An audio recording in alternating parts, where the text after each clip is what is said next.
है। तो गाइस उम्मीद है आप लोग खैरियत से होंगे। आज हम जो है कॉन्टैक्ट लेंस का जो पार्ट 2 है, ठीक है, इसमें हम रिजिड कॉन्टैक्ट लेंसेज और बाकी जो है सॉफ्ट कॉन्टैक्ट लेंसेज को वगैरह को देखेंगे। अगर किसी देर के स्टार्ट करते हैं कि रिजिड कॉन्टैक्ट लेंसेज हमारे पास 2 टाइप्स के होंगे, ठीक है। एक रिजिड नॉन गैस परमिएबल, यानी जिससे हमारे पास गैस पास जो है नहीं होगी, यानी ऑक्सीजन को अलाउ भी ठीक से नहीं करेगा, वो आपके पास PMMA लेंसेज होंगे, ठीक है। इसे प्लेक्सी गैस भी कहते हैं। ये आजकल यूज़ नहीं होते क्योंकि जिसमें ऑक्सीजन पास ना हो सके, तो आप अंदाज़ा लगा सकते हैं कि वो लेंस जो है पहनना जो है हमारे लिए फिजिकली पॉसिबल नहीं है। लेकिन इसमें हमारे पास RGP लेंसेज हैं जो कि हमारे पास वेरियस पॉलीमर्स के बने होते हैं, ठीक है। कैप्स, सिलिकॉन, एक्राइलेट्स और ये मुख्तलिफ जो है मटीरियल से आपके पास बने होते हैं। इसमें हम जो है RGP लेंसेज को ही बेसिकली डिस्कस कर रहे होंगे। तो हमारे पास इनके फिटिंग प्रोसीजर्स है, ठीक है, रिजिड कॉन्टैक्ट लेंस के लिए कि हमने क्या क्या प्रोटोकॉल्स को फॉलो करना है। तो इनिशियल पेशेंट वर्क में हमने हिस्ट्री जो है देखनी है कि हमारे पास इसमें कोई मेडिकल कॉन्ट्रा इंडिकेशन ना हो, ठीक है, कॉन्टैक्ट लेंस वेयर के लिए, ठीक है। पेशेंट क्राइटेरिया जो है सिंगल मोस्ट सबसे ज़्यादा इंपॉर्टेंट इसमें फैक्टर है। हमारे पास कॉन्टैक्ट लेंस की सक्सेस के लिए सबसे ज़्यादा इंपॉर्टेंट है। इसके बाद हमने जनरल ऑकुलर एग्जामिनेशन, ठीक है, स्लेट लैम्प के जरिए क्या करनी है, और उसमें हमने क्या है कंजक्टाइवा में या लिम्बल एरिया में जो है या कॉर्निया एरिया में जो है कोई इन्फिल्ट्रेशन या कोई इंजेक्शन वगैरह अगर क्या है पास्ट में लगा हो, तो उस चीज़ को हमने क्या है खुद ही ऑब्जर्व करना है। और जो टेयर फिल्म है उसको क्या है प्रॉपर्ली चेक करना है, ठीक है। ब्लिंक कैरेक्टरिस्टिक्स जो है बहुत इंपॉर्टेंट है, क्योंकि जो पार्शियल ब्लिंक होता है उसकी वजह से आपके पास ये रिजिड लेंस जो है ये प्रॉपर्ली जो है वेट नहीं होगा। वेट नहीं होगा तो क्या ये प्रॉपर्ली मूव नहीं करेगा, ठीक है। मूव नहीं करेगा तो फिर क्या ये लाजमी बात है आपके पास थोड़ा बहुत क्या स्टीप फिटिंग में आएगा, और फिर क्या आपके पास विजन में भी प्रॉब्लम क्रिएट करेगा। इसी तरह जो है मेजरमेंट जो है कॉर्नियल का जो डायमीटर है, प्यूपिल डायमीटर और पैल्पेब्रल विड्थ जो है ये जो है हमने कॉन्टैक्ट लेंस के लिए क्या मेजरमेंट्स लेनी है। यूँ समझ ले जिस तरह दर्जी नाप लेता है उस तरह के हमने आई के लिए इन चीज़ों की मेजरमेंट्स लाजमी करनी है। बाद हमने रिफ्रैक्शन क्या रोटिनोस्कोपी के जरिए करनी है और सब्जेक्टिव वेरिफिकेशन भी उसकी कर लेनी है, ठीक है। जो बेस्ट करेक्टेड विजन जो है वो हमने नोट कर लेनी है। फिटिंग में जो है हमने रिजिड कॉन्टैक्ट लेंस के इस बात का ख्याल रखना है कि हमारे पास जो माइनस सिलेंडर्स हैं, ठीक है, उसमें हमने क्या है नंबर क्या निकालना है, ठीक है। यानी हमारे पास जो ट्रायल बॉक्स होता है उससे हमने माइनस सिलेंडर्स में नंबर निकालना है, क्योंकि प्लस में हमारे पास कॉन्टैक्ट लेंस के सिलेंडर नंबर नहीं होते, ठीक है। जितना भी प्लस पावर होगी अगर हमारे पास है तो वो हमने स्फेरिकल कंपोनेंट में रखना होता है। इसी के अंदर जो एक इंपॉर्टेंट पॉइंट है वो हमारे पास वर्टेक्स डिस्टेंस का होता है। ये वर्टेक्स डिस्टेंस हमारे पास वो डिस्टेंस है कि जो हमने ग्लासेस पहनी होती हैं उस ग्लासेस की बैक साइड से लेके अगर आप अपनी आंख बंद करें तो उस लिड को जो टच कर रहा होता है वहाँ तक का डिस्टेंस जो है आपके पास ये वर्टेक्स डिस्टेंस होता है। और उस लिड की क्लोज होने के बाद भी जो है उसमें 2 मिलीमीटर फर्दर ऐड किया जाता है लिड थिकनेस के लिए, ठीक है। तो इस डिस्टेंस को हमारे पास वर्टेक्स डिस्टेंस कहते हैं। तो ये डिटरमाइन करना कॉन्टैक्ट लेंस की पावर के लिए काफ़ी ज़्यादा ज़रूरी है। जितने भी रिफ्रैक्टिव एरर्स आपके पास होंगे जो कि +4 या -4 के होंगे, ठीक है, यूजुअली हम 3 तक जो है कंसिडर करते हैं। यहाँ पे 4 लिखा हुआ है तो उसमें हमारे पास वर्टेक्स डिस्टेंस की करेक्शन इतनी इंपॉर्टेंट नहीं होती, ठीक है। उसमें अगर हम ना भी करें वर्टेक्स डिस्टेंस को कैलकुलेट तो वो इतनी प्रॉब्लम क्रिएट नहीं करेगा, लेकिन इससे जो आपके पास ऊपर के नंबर होंगे वो आपके पास जो है उनमें वर्टेक्स डिस्टेंस को कैलकुलेट करना हमारे लिए लाजमी है। 4th नंबर पे हमारे पास केराटोमेट्री है, ठीक है, वो हमने 2 मेरिडियंस में ही अपनी लेनी है, ठीक है। और ये हमारे लिए इसलिए ज़रूरी है ताकि हम क्या बेस कर्व रेडियस जो है कॉन्टैक्ट लेंस का फाइंड कर सकें। केराटोमेट्री से जो है हम कॉर्निया का कर्वेचर जो है 2 प्रिंसिपल मेरिडियंस में फाइंड करेंगे, और इसकी वजह से हमें जो हेल्प होगी वो बेस कर्व रेडियस सिलेक्ट करने में हमारे पास काफ़ी ज़्यादा हेल्प होने वाली है। 5th नंबर जो स्टेप है हमारे पास ट्रायल लेंस फिटिंग का। मैं आपको बता दूं कि हमारे पास रिजिड कॉन्टैक्ट लेंसेज में हमारे पास एक ट्रायल किट आती है, ठीक है, हमारे पास जिसमें हमारे पास एक प्री फैब्रिकेटेड लेंस पड़े होते हैं, ठीक है, पहले से तैयार एक स्पेसिफिक पावर के। जिस तरह हमारे पास ट्रायल बॉक्स में लेंसेज पड़े होते हैं, ठीक उसी तरह हमारे पास इसमें क्या मुख्तलिफ पावर के लेंस पड़े होते हैं, ठीक है। 0.25 डायोप्टर के क्या बेस कर वैल्यू भी के साथ भी, और हमारे पास 40 to 50 डायोप्टर तक के जो है इस तरह के लेंस हमारे पास पड़े होते हैं। आप लोगों ने प्रैक्टिस की हो किसी कॉन्टैक्ट लेंस प्रैक्टिशनर के साथ तो आपको पता होगा कि इनका अपनी क्या किट आती है हमारे पास, ठीक है। तो इधर हमने पहले भी बात की कि PMMA की हम बात नहीं करेंगे, जस्ट क्या गैस परमिएबल लेंसेज की ही बात करेंगे। अच्छा, अब selecting lens from trial set हमने किन किन पैरामीटर्स का जो है ख्याल करना है। तो उसमें हमारे पास डायमीटर है कि ओवरऑल डायमीटर जो है 9 मिलीमीटर का वो हमारे पास गैस परमिएबल में अप्रोप्रिएट रहता है, ठीक है, जो न्यू कॉन्टैक्ट लेंस वेयर होते हैं, ठीक है। और इसके अलावा हम इसमें 0.5 मिलीमीटर लेस या ज़्यादा भी सिलेक्ट कर सकते हैं कॉर्नियम डायमीटर के हिसाब से, या अगर पैल्पेब्रल एपर्चर उसका स्मॉल है या वाइड है, ठीक है, उस हिसाब से। सेकंड, इसमें हमारे पास जो बेस कर्व है वो हमारे पास केराटोमेट्री रीडिंग से क्या लिया जाता है, ठीक है। ये हमारे पास एक बेसिक प्रैक्टिस है कि हम जो है फ्लैटर के रीडिंग्स जो हैं यानी फिट ऑन के जो है हम ले, लेकिन अगर हमारे पास एस्टिग्मेटिज्म है तो हमने फिर क्या बेस कर्व को थोड़ा सा स्टीपर रखना होता है, ठीक है, के रीडिंग से। और उसमें नॉर्मल केसेस में हमारे पास थोड़ा सा फ्लैट रखना होता है, ठीक है। जो हमारे पास स्टीपनेस की गाइडलाइंस है वो हमारे पास यहाँ पे एक एस्टिग्मेटिज्म अगर आपके पास 0.5 से 1 का है तो आपने बेस कर्व को 0.25 डायोप्टर ज़्यादा स्टीप रखना है, ठीक है, के रीडिंग से। जैसे कि 44/45 रीडिंग्स है आपके पास तो आपने 44.25 रखना है, ठीक है, 0.25 का आपने डिफरेंस रखना है। इसी तरह अगर 1 से 2 डायोप्टर का है तो आपने 0.5 डायोप्टर जो है के रीडिंग से स्टीप रखना है। इसका मतलब 44 से 46 है तो आपने इसमें 44.5 जो है यानी 0.5 आपको ऐड करना है। और अगर एस्टिग्मेटिज्म अगर आपके पास 2 डायोप्टर से ज़्यादा का हो तो 1/3 टोरिसिटी जो है आपने ऐड करनी होती है। ये कैसे ऐड होगी कि 44/47 है तो आपने 44 लिख के उसके बाद 47 में से 44 माइनस करके डिवाइडेड बाय 3 कर देना है, ठीक है। एक किस्म का इनका एलसीएम निकल आएगा आपके पास, जो कि फिर 45 डायोप्टर आपको देगा। तो इस तरीके से जो है आपने 1/3 टोरिसिटी जो है कैलकुलेट करनी होती है। इसी तरह हमारे पास अब पावर ऑफ ट्रायल लेंस जो है वो तो हमारे पास रिफ्रैक्शन से ही क्या फाइंड होगी, जिस तरह पहले भी कहा कि माइनस सिलेंडर फॉर्म में हमने रीडिंग लेनी होती है और बाकी जो भी है हम वो फिर प्लस में ले सकते हैं, ठीक है। और इसके अलावा वर्टेक्स डिस्टेंस की जो करेक्शन है वो 0 पे हमने करनी होती है, क्योंकि कॉन्टैक्ट लेंस हमारे पास डायरेक्ट जो है कॉर्निया के साथ टच में होते हैं। अब यहाँ पे उसकी एक एग्जांपल आएगी, मैं आपको कैलकुलेट भी करके बता देता हूँ कि स्पेक्टिकल प्रिस्क्रिप्शन हमारे पास -9.25 और इस तरह समथिंग है। वर्टेक्स डिस्टेंस आपके पास 15 मिलीमीटर है, यानी स्पेक्टिकल से लेके आपके पास कॉर्निया तक का जो डिस्टेंस आया है रूलर से मेजर हो गया है 15 मिलीमीटर है, ठीक है।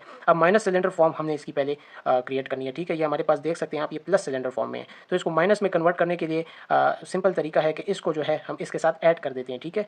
इसके साथ जब ऐड किया तो हमारे पास -8.75 आ गया, ठीक है। अभी हमारे पास माइनस सिलेंडर फॉर्म में आ गया है, लेकिन यहाँ पे हमारे पास जो ये -7.75 वैल्यू आई है, ठीक है, इन्होंने करेक्ट किया हुआ है डायरेक्टली। तो ये हमारे पास कैसे आया, तो इसके हमारे पास एक तो सिंपल टेबल्स भी अवेलेबल होते हैं, लेकिन आपने टेबल्स की तरफ गौर नहीं करना, क्योंकि बेहतर यही रहता है हमेशा कि आपके फार्मूला के जरिए जो है इसको क्या कैलकुलेट करने की करें। तो इसका अगर मैं आपको फार्मूला बता दूं तो ठीक है, दो किस्म के फार्मूले हैं, फार्मूला एक ही है लेकिन लिखने के जो मेथड हैं वो हमारे पास दो हैं। एक तो ये है कि स्फेरिकल पावर, ठीक है, और दूसरा हमारे पास 1 माइनस, ठीक है, स्फेरिकल पावर, ठीक है, और multiply by vertex distance in metre, ठीक है। ये इसका लिखने का फर्स्ट स्टाइल है। और सेकंड स्टाइल इसका हमारे पास यूँ है कि FSP वही स्फेरिकल पावर, ठीक है, और हमारे पास FSP 1 माइनस FSP, ठीक है, और साथ में D, यानी हमारे पास यही वर्टेक्स डिस्टेंस जो है आपके पास मीटर में, ठीक है। तो ये फार्मूला है, इसमें आपने सिंपल वैल्यूज़ पुट करनी है। तो अगर हम अपनी इन वैल्यूज़ को अगर क्या देखें ज़रा से, तो हमारे पास जो कुछ वैल्यूज़ आई हुए हैं, जैसे कि स्फेरिकल पावर हमारे पास -8.75 है, ठीक है। मैं आप लोगों के लिए जल्दी से इसे कैलकुलेट कर देता हूँ। बाकी जो रीडिंग्स है आपने क्या कैलकुलेटर से एज इट इज़ क्या कर देनी है। हमारे पास स्फेरिकल इधर भी हमारे पास इधर ब्रैकेट डाल के -8.75, और हमारे पास जो बनेगा वर्टेक्स डिस्टेंस वो 15 मिलीमीटर का 0.015 बनेगा, ठीक है। और फिर इसको इसी तरह क्या कैलकुलेट करते जाएँ, आपके पास आंसर्स इंशाल्लाह आते रहेंगे। 1 माइनस ये कुछ 0.013 समथिंग क्या कुछ बनेगा, ठीक है। इसी तरह आपने -8.75 1 और ये आपके पास प्लस हो जाएगा, ठीक है, इस ज़ीरो के साथ 013, तो फिर आपके पास ये -8.75 ये आपके पास 1.13 समथिंग कुछ वैल्यू आएगी। और इसको अगर आप क्या कैलकुलेटर से कैलकुलेट कर लें, ठीक है, माइनस साइन को रहने दें, माइनस आप आखिर में लगा दें, तो आपके पास 7.73 के करीब वैल्यू आएगी। उसको आप क्या राउंड ऑफ करेंगे तो आपके पास -7.75 वैल्यू आ जाएगी, ठीक है। ये इस तरह के आपके पास क्या कैलकुलेट होता है। तो उम्मीद है आप लोगों को किस तरह वर्टेक्स डिस्टेंस कैलकुलेट करना है समझ आ गया हो। ये नॉर्मल स्टाइल है लिखने का फार्मूले को, ठीक है, और ये हमारे पास जो है प्रोफेशनल स्टाइल है, ठीक है, जो कि हमारे पास फिजिक्स और इधर जो है कॉन्टैक्ट लेंस टर्मिनोलॉजीज़ के हिसाब से यूज़ होता है, ठीक है, वरना सिंपल याद करने के लिए आप ये वाला भी यूज़ कर सकते हैं। अच्छा, इसके बाद हमने ट्रायल लेंस फिट की एवोल्यूशन करनी है कि हमने जो लेंस इंटर किया है आई के अंदर उसे एक अडेप्टेशन पीरियड के बाद यानी 15 से 30 मिनट बाद जो है हमने उसके कुछ पैरामीटर्स को जो है चेक करना होता है, ठीक है, स्लिट लैंप बायोमाइक्रोस्कोपी के जरिए और फ्लोरोसिंग पैटर्न इवैल्यूएशन के जरिए, ठीक है। ये फ्लोरोसिंग पैटर्न जो है ये हमारे पास सॉफ्ट कॉन्टैक्ट लेंसेज में यूज़ नहीं होता, ये खास हमारे पास रिजिड कॉन्टैक्ट लेंसेज में ही यूज़ होता है। तो इसमें पहला हमारे पास जो है वो पोजीशन ऑफ लेंस है कि हमारे पास आइडियली जो है ऑप्टिक जोन जो है वो आपके पास फुल पिपुलरी एरिया जो है वो आपके पास कवर कर रहा होता है, कि आपके पास सारी जो देखने वाली डायरेक्शन है वो उसमें हमारे पास कवर हो सके, ठीक है। लेकिन लेंस पोजीशन हमारे पास आइडियल नहीं होगी ज़्यादातर केसेस में, और हमारे पास कुछ केसेस में जो डिफर करती है उसमें हमारे पास कुछ केसेस है, जैसे कि लेंस में राइट हाई, यानी लेंस आपके पास ऊपर की तरफ हो, और इसकी वजह यह है कि ये जो ऊपर का एज है आपके पास लेंस का वो आपके पास अपर लिम्बस को जो है क्रॉस कर रहा हो जब आप स्ट्रेट देख रहे हो, ठीक है। इसके कुछ कॉमन काजेज और आपके पास इसकी कुछ करेक्शन है। सबसे पहला कॉज आपके पास ये होगा कि पोजीशन ऑफ लोअर लिड जो है वो आपके पास जरा सी हाई हो, कुछ लोगों में जैसा होता है, जिसकी वजह से लेंस आपके पास ऊपर की तरफ एक पुश ले रहा हो, ठीक है। इसके लिए आपने क्या डायमीटर ऑफ लेंस को क्या थोड़ा सा रिड्यूस करना है ताकि वो आपके पास विद इन लिम्बस के आपके पास आ जाए। सेकंड केस हमारे पास ये हो सकता है कि अपर लिड जो है हमारे पास टाइट हो, कुछ लोगों में होती है, जो कि आपके पास लेंस को पुल कर रही होती है एक्सेसिव ट्रैक्शन की वजह से। ऐसे केसेस में आपने क्या एच को जो है थोड़ा सा थिन करना है ताकि हमारे पास जो लेंस है वो अपर लिड के नीचे हमारे पास स्लिप कर ले। थर्ड केसेस में हमारे पास ये है कि एक हाई राइडिंग लेंस हमारे पास दोनों ऊपर मौजूद फैक्टर्स की वजह से हो, यानी आपके पास अपर लिड भी टाइट हो और आपके पास जो पोजीशन है लोअर लिड की वो भी हायर हो, तो ऐसे केसेस में आप जो है बहुत छोटा लेंस क्या फिट कर सकते हैं, ठीक है, जो कि विद इन पैल्पेबल अपर्चर में फिट हो, या आप जो है प्रिज्म बैलेस्ट लेंस यूज़ कर सकते हैं। प्रिज्म बैलेस्ट लेंस एक ऐसा लेंस होता है हमारे पास, ठीक है, इधर मैंने ड्रॉ भी किया हुआ है, एक बार दोबारा ड्रॉ कर देता हूँ कि ये आपके पास इसमें जो बेस डाउन है यहाँ पे आपके पास थोड़ी सी थिकनेस ज़्यादा होती है, ठीक है, तो ऐसे लेंसेज भी हम यूज़ कर सकते हैं। तो हमारे पास ये कि एक हाई राइडिंग लेंस आपके पास एक लार्ज लेंस की वजह से हो या विद द रूल एस्टिग्मेटिज्म की वजह से, तो उसके लिए हम क्या एक स्मॉल लेंस ऑर्डर कर सकते हैं या एक स्टीप और स्मॉल लेंस हम ऑर्डर कर सकते हैं। विद द रूल एस्टिग्मेटिज्म हमारे पास वो एस्टिग्मेटिज्म होता है जिसमें हमारे पास वर्टिकल मेरिडियन हॉरिजॉन्टल मेरिडियन से ज़्यादा स्टीप हो। फिफ्थ इसमें हमारे पास ये हो सकता है कि हाई माइनस लेंस जो है वो भी हमारे पास हाई राइट कर सकते हैं, और उनको करेक्ट करने के लिए जो है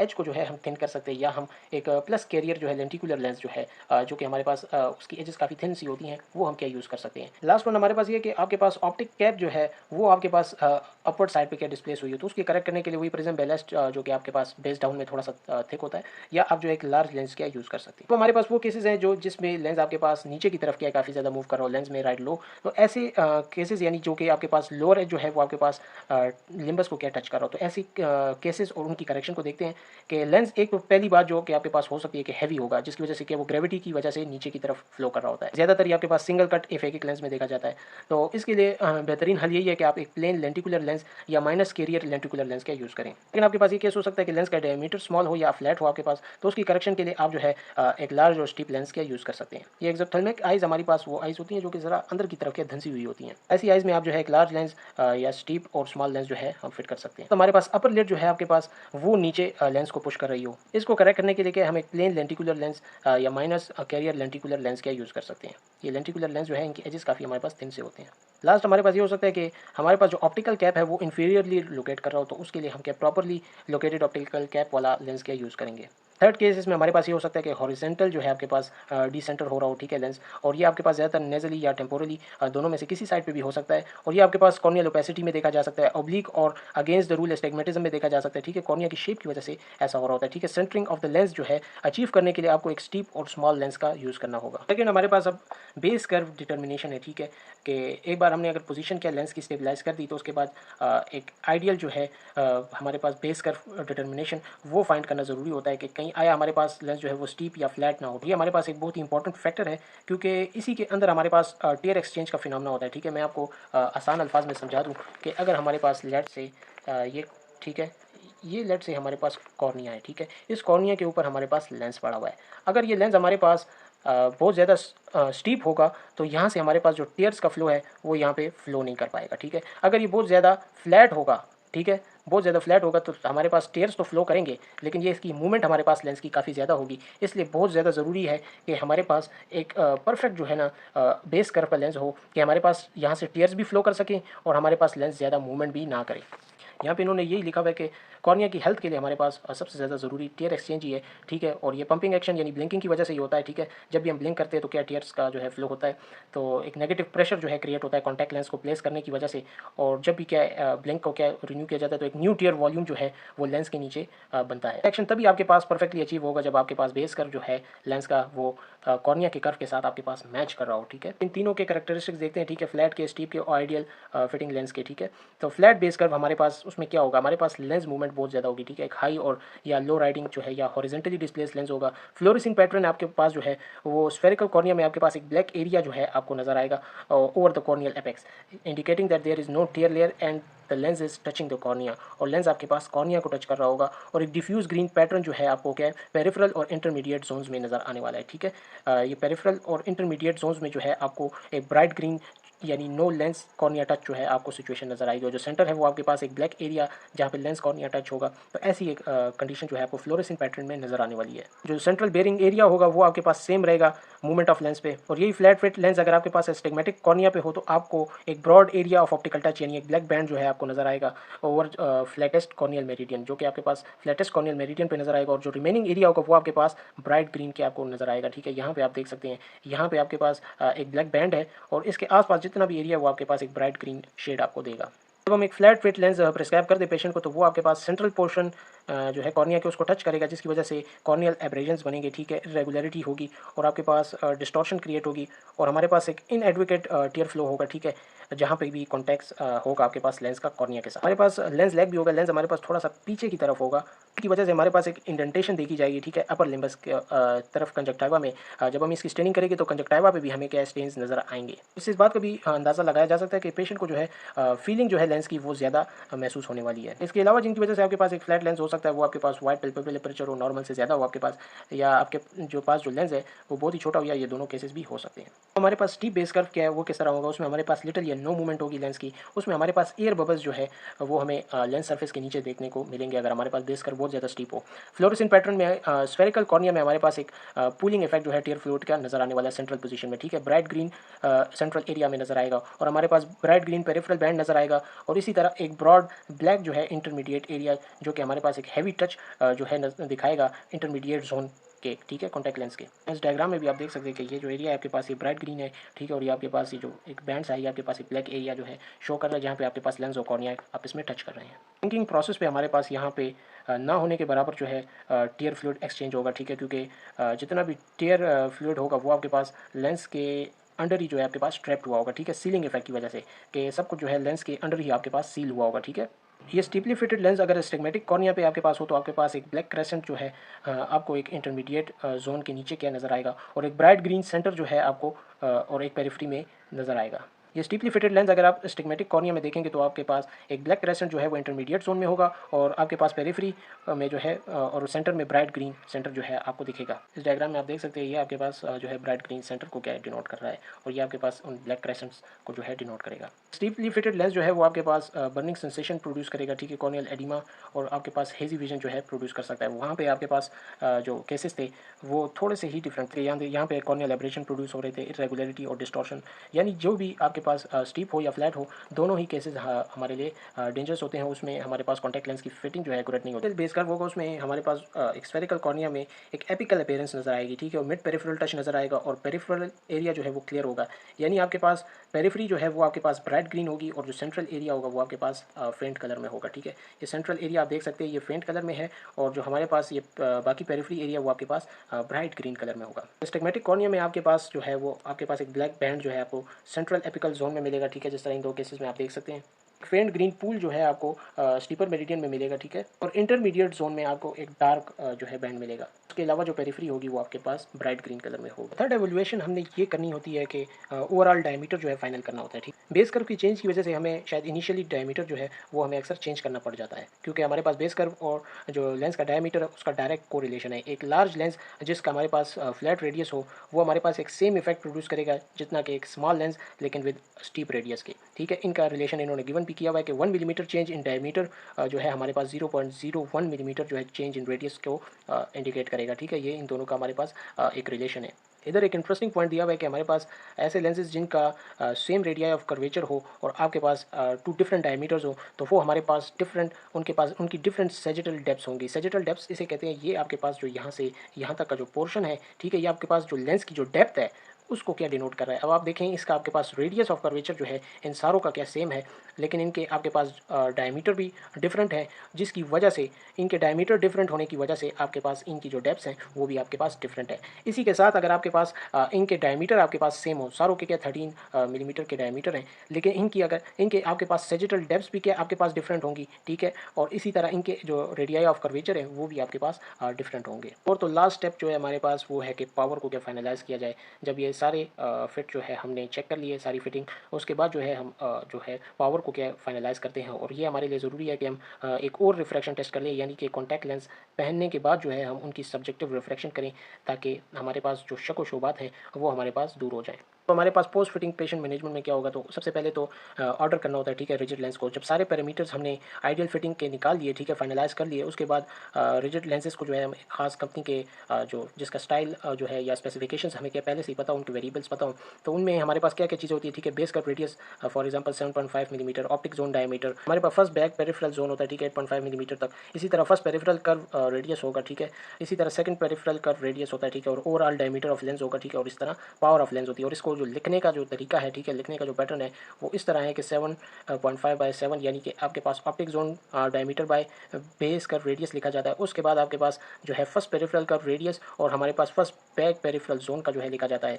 और इसके बाद हमारे पास जो है ओवरऑल डायमीटर ऑफ लेंस और हमारे पास जो सेकंड पेरिफेरल का रेडियस है ये लिखे जाते हैं। और आखिर में हमारे पास पावर -3 डायोप्टर स्फीयर में या जितनी भी सिलिंड्रिकल कंपोनेंट हो साथ में लिखा जाता है। अब इसके बाद एग्जामिनेशन है, ठीक है, जो हमने ऑर्डर किया है लेंस उसको क्या हमने चेक करना है, ठीक है, इंसर्ट करने से पहले ही पेशेंट की आई में, ठीक है, ताकि हम चेक कर सकें कि इसके अंदर जो लेबॉर्ट्री की तरफ से है कोई फॉल्ट ना हो, ठीक है। ओवरऑल डायमीटर जो है हम डायमीटर गॉज के जरिए क्या फाइंड कर सकते हैं, ठीक है। ये लेबॉर्ट्री फाइंडिंग्स हैं, उन्हें ही करनी चाहिए, ठीक है। लैब में यूजुअली इतने हमारे पास जो क्लिनिक है उनमें इतनी फैसिलिटीज़ अक्सर नहीं होती। सेंट्रल लेंस थिकनेस जो है लेंस थिकनेस गॉज के जरिए और इसी तरह बेस कट रेडियस जो है रेडियोस्कोप के जरिए और लेंस पावर जो है ये लेंस मीटर के जरिए हम अपने क्लिनिक्स में भी फाइंड कर सकते हैं। इसी तरह लेंस एजेस, पेरिफेरल एजेस और लेंस क्वालिटी जो है उसे हम नॉर्मल ट्यूब लाइट या शेडोग्राफ से भी एग्जामिन कर सकते हैं। इन लास्ट 2 पॉइंट को जो है हमने अपने क्लिनिक में भी एक बार चेक कर लेना है। अब हमने अपने जो ऑर्डर लेंस फिट है उसको क्या एक बार एग्जामिन करना है, ठीक है, कि वो हमारे पास स्पेसिफिकेशंस पे पूरा उतरता है कि नहीं।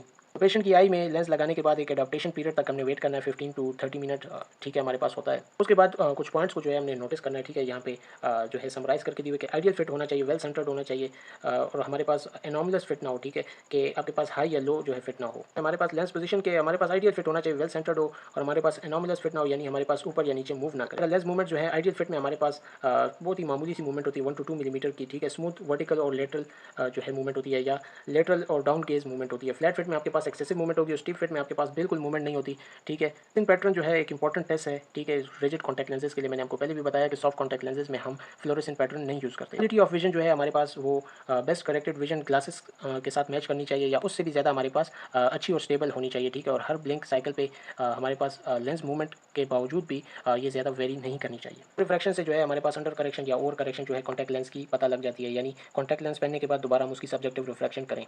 फर्स्ट देखना चाहिए कि पेशेंट आया इसके साथ कंफर्टेबल है या नहीं। अगर हमने इन बाकी जो पैरामीटर्स हैं उनका ख्याल रखा है तो यूजुअली कंफर्टेबल होता है, लेकिन कुछ लेंस मटेरियल और बाकी बातों की वजह से भी कंफर्ट में प्रॉब्लम आ सकती है, जो कि आगे भी देखेंगे। फिजियोलॉजिकल रिस्पांस चेक करना बहुत ज़रूरी है कि हमारे पास कॉर्निया का जो मेटाबॉलिज्म है वो डिस्टर्ब ना हो। उसके अंदर जो मैंने आपको बताया कि क्या टीयर फ्लूइड की जो एक्सचेंज है और आपके पास जो कॉर्निया ऑक्सीजन देता है वो आपके पास डिस्टर्ब नहीं होना चाहिए। नॉर्मल फिट में जो है आप देख सकते हैं कि कॉर्नियल डिस्टर्बेंस होंगी, ठीक है, डेसिकेशन हो सकती है, एरोजन और एडिमा जैसी चीज़ें आपको देखने को मिल सकती है। अब इसके बाद जो स्टेप है वो है पेशेंट को एजुकेट करना कि इसकी जो केयर है लेंस की वो कैसे करनी है, उसकी इंसर्शन टेक्निक और रिमूवल टेक्निक जो है और सेंट्रेशन टेक्निक जो है वो हमने पेशेंट को एक्सप्लेन करनी है। साथ में हाइजीन और इसका वेयरिंग शेड्यूल्स के बारे में हमने बताना है। सबसे पहले केयर ऑफ कॉन्टैक्ट लेंसेज है, ठीक है। केयर में हमारे पास सबसे ज़्यादा जो इंपॉर्टेंट पॉइंट है वो इसका हाइजीन ही रहता है, ठीक है। सबसे फर्स्ट स्टेप हमारे पास देखें हैंड्स जो है आपके पास क्लीन हो कॉन्टैक्ट लेंस को डील करने से पहले। लेकिन हमारे पास लेंस को ऊपर कभी भी हमने क्या प्रेशर नहीं अप्लाई करना, ठीक है, क्योंकि ये ओनली 1/5 जो है मिलीमीटर थिक होते हैं आपके पास। लेंस आपके पास बिल्कुल परफेक्टली स्पॉटलेसली क्लीन हो, ठीक है, आई में इंसर्ट करने से पहले। फोर्थ ये कि जब भी आप लेंस को रिमूव करें तो उसको क्या है हमेशा क्लीन करके क्या केस में रखें और कॉनकेव साइड जो है वो उसकी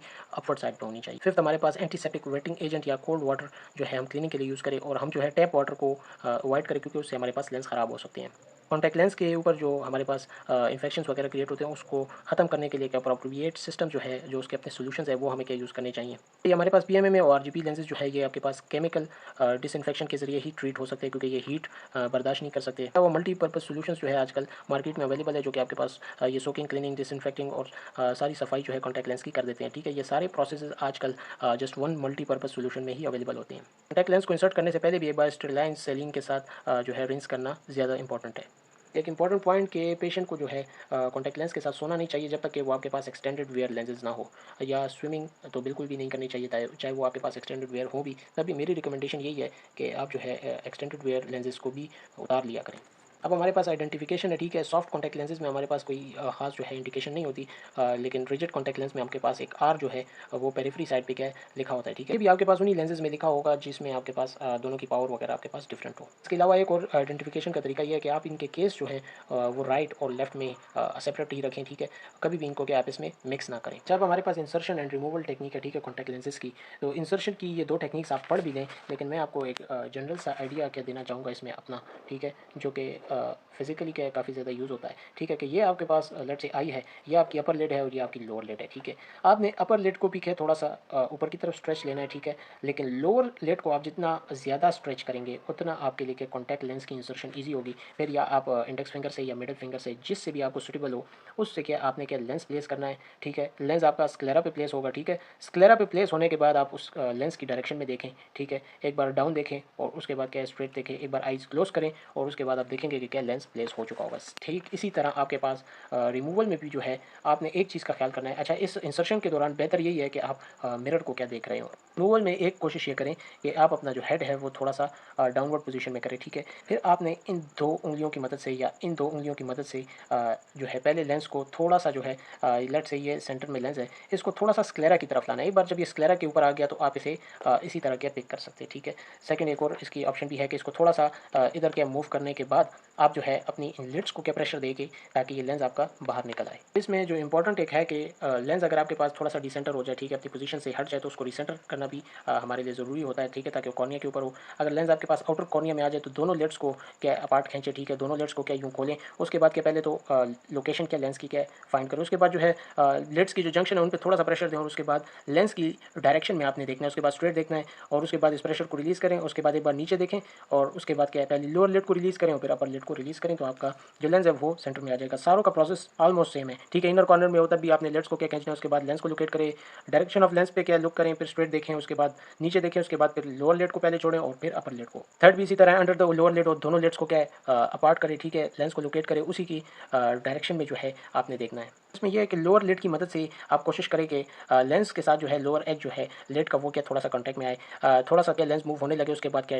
लेंस की डायरेक्शन में देखें। ये इसलिए कहा हुआ है ताकि आपके पास अगर लेंस स्टक हुआ हो तो वो थोड़ी सी मूवमेंट स्टार्ट करे, ठीक है। उसके बाद वही प्रोसीजर है, ठीक है, आपने डायरेक्शन ऑफ लेंस में देखना है, फिर स्ट्रेट, फिर नीचे देखना है, उसके बाद लिड्स को रिलीज़ करना है पहले लोअर लिड को। इसी तरह अगर अपर लिड के नीचे आपके पास लेंस स्टक हो जाए, ठीक है, तो अपर लिड को क्या खींचें, ठीक है, थोड़ा सा अपार्ट करें, उसके बाद नीचे देखें और उसके बाद कुछ हॉरिजॉन्टल जर्क्स दें, उसके बाद स्ट्रेट देखें, नीचे देखें और उसके बाद क्या लिड्स को छोड़ दें। इन सारे केसेस में अगर आपके पास फर्स्ट अटैम्प्ट सक्सेसफुल नहीं होती तो सेकंड अटैम्प्ट ट्राई करें। तो हमारे पास नॉर्मल वेयरिंग शेड्यूल्स हैं, तो फर्स्ट 2 डेज़ में तो जो है पेशेंट ने जस्ट इंसर्शन और रिमूवल जो है उसकी क्या प्रैक्टिस करनी है, ठीक है, ताकि उसके अंदर इसकी बर्दाश्त जो है पैदा हो सके। फर्स्ट 2 डेज़ में जो है पेशेंट खाली 2 घंटे जो है वो मॉर्निंग के टाइम पे पहने। इसी तरह के ऐसा 3 आवर्स और 4 आवर्स इसी तरह करते करते 2 वीक्स तक उसने यही प्रोसेस ऐड करना है, ठीक है। इसी तरह ये 2 वीक्स तक ये प्रोसेस करेगा और हर जो डे पे है वो एक घंटा क्या ज़्यादा करते रहे ताकि क्या टॉलरेंस क्या है इसके खिलाफ बनती जाए, ठीक है। यहाँ पे इसका पूरा टेबल भी दिया हुआ है, आप ये भी चेक कर लें। सारे शेड्यूल इसलिए फॉलो कराया जाता है रिजिड कॉन्टैक्ट लेंसेज में स्पेशली कि हमारे पास रिजिड कॉन्टैक्ट लेंसेज इतने सॉफ्ट नहीं होते, एक किस्म का हार्ड मटेरियल है। तो एक किस्म की फॉरेन बॉडी जो है आई पे शुरू में क्या थोड़ी सी सेंसेशन फील कराती है, बाद में क्या जब पेशेंट उसके साथ आदी हो जाए, हैबिचुअल हो जाए, तब आपके पास एक परफेक्ट क्लियर विजन अटेन होगी। तो हमारे पास कुछ जनरल एडवाइजेज हैं कि जैसे कि लिड्स को क्या पुल ना करें या आइज़ को रब ना करें क्योंकि उससे आपके पास लेंस डिसलोकेट हो सकता है। पहनने के बाद अगर आपको ब्लर फील हो तो आप ये कह सकते हैं कि क्या लेंस के ऊपर फॉग जमा हो गई हो, तो उसलिए लेंस को रिमूव करें, उसे क्लीन करें और दोबारा रीइंसर्ट करें। पॉइंट है प्रिजर्वेंस जो है हमारे पास काफ़ी एसेंशियल है कि आपने जो है वेयरिंग शेड्यूल को जो है एज टाइटली फॉलो करना है जितना आप कर सकें, क्योंकि इनिशियल में आपके पास जो है लेंस के खिलाफ बॉडी जो है आई जो है वो अपना रिएक्शन देगी, ठीक है। 1-2 मंथ्स के बाद जो है आइज़ आपकी इसके साथ फुली अडॉप्ट हो जाएंगी। जर्मिसाइडल सोकिंग सोल्यूशन आप यूज़ करें, स्विमिंग के वक्त जो है इसका खोने का खतरा ज़्यादा होता है या शावर लेते वक्त। प्रोग्रेस रिपोर्ट और 1 मंथ या एनुअल चेकअप्स जो है वो आपने जो है स्ट्रिक्टली फॉलो करने, ठीक है। जो भी आपका आई डॉक्टर है उसके पास आपने फिर रेगुलर जाना होता है, ठीक है। इसी तरह पेशेंट को जो है हम ये रिकमेंड कर सकते हैं कि वो हर टाइम क्या है अपने डॉक्टर से एडवाइस किसी भी किस्म की जो कि कॉन्टैक्ट लेंस में प्रॉब्लम्स आ रही हो उस हवाले से पूछ सकें। हमारे पास पोस्ट फिट फॉलो अप है, ठीक है, कि हमारे पास एक सक्सेसफुल और कंफर्टेबल और कॉम्प्लिकेशन फ्री जो है कॉन्टैक्ट लेंस वेयरिंग के लिए पेशेंट को हम क्या क्या ऐसी टिप्स दे सकते हैं, ठीक है।